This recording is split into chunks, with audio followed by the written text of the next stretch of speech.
I'm a 100-year-old actor that's been coming to Dobbs Elementary since it existed, I think. This is well over a decade's worth of Kabuki tradition for the sixth graders here. So much so that two other schools in the district have now followed suit, and they also have Kabuki programs to supplement their social studies. My background is in theater.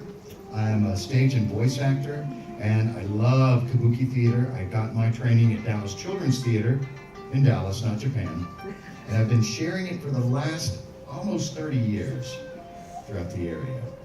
And how many of you guys have seen some of the stories here in the past? Oh, good, I bet. Oh, you even got kindergarten in the room, okay. Who's seen it for the first time? Those are some of the same hands. They have been studying only since Monday, and only for one class hour. So what you see today is really just the culmination of 2 of those 4 class hours. So they have learned their Kabuki training very fast. In Japan, the actors learn their training at age 3, and it's the boys only, and they learn the same roles that their fathers and grandfathers and uncles played in the theater. They've learned to use these nice hand fans. Some of the characters pop them open. They all use them to help tell the story, not just to cool themselves off. All right? You'll hear me up here telling the story while they perform using their facial expressions, their gestures, and I will use these key. The first play is a Japanese version of Sleeping Beauty. I think maybe you'll recognize some of the characters. We do have characters moving in all 3 directions, so please be aware if you try to move in the aisle.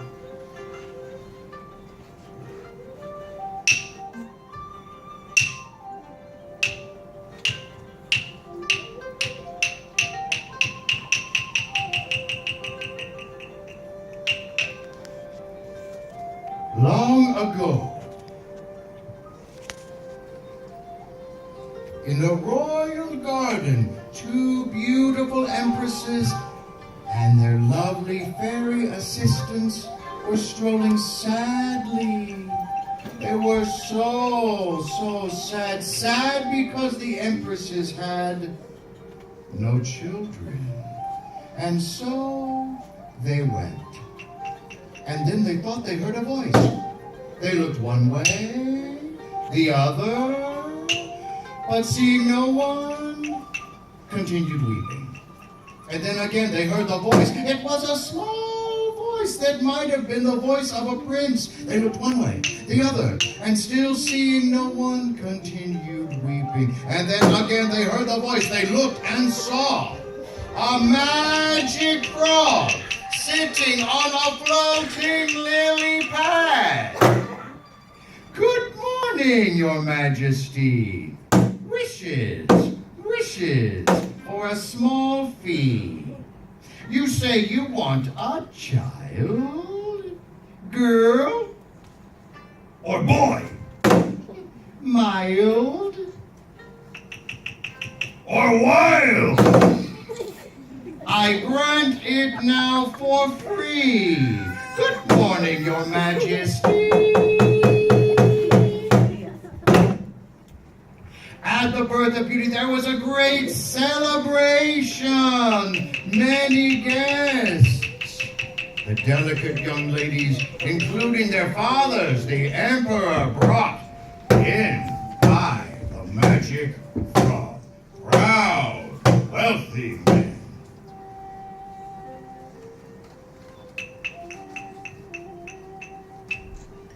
And at their birth, there was a celebration, many guests, delicious things to eat, and there were fireworks. Lots and lots of fireworks and gifts from the good fairies.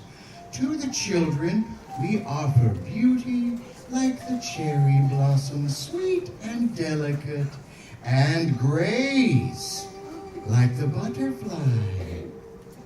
But there were ones who were not invited, ones who were jealous and angry, ones who would not be kept out. The Spider Queen!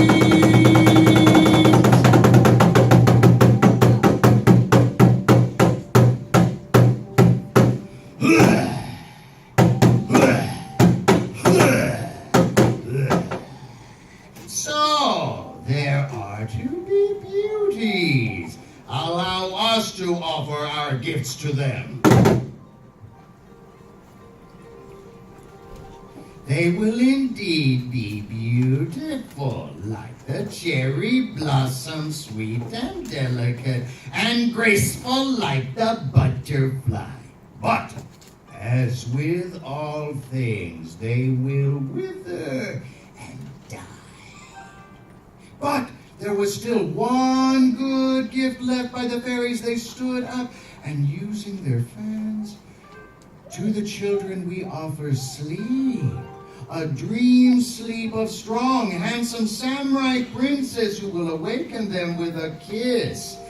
The Spider Queens raged and left. And as beauties grew and grew, being so rare and delicate and well-trained, they set out into the world to discover their future and fortune. Along the way, they stopped meeting 3 old ladies, hags. The hags walked with canes and approached the girls, asking them to help with their spinning, for which they would repay them with the wishes of their dreams. But a strange spell overcame the girls. They were unable to stop themselves from spinning and spinning and spinning and spinning until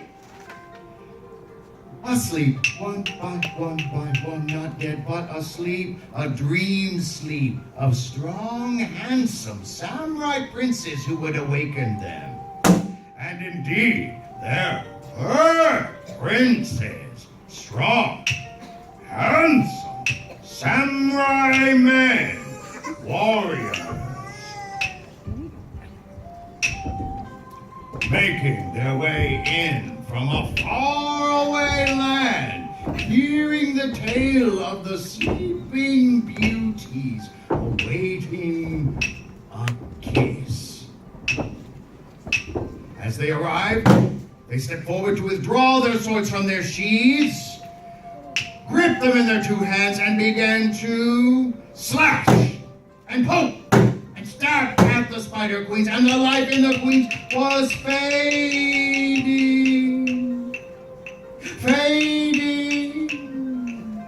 and was out.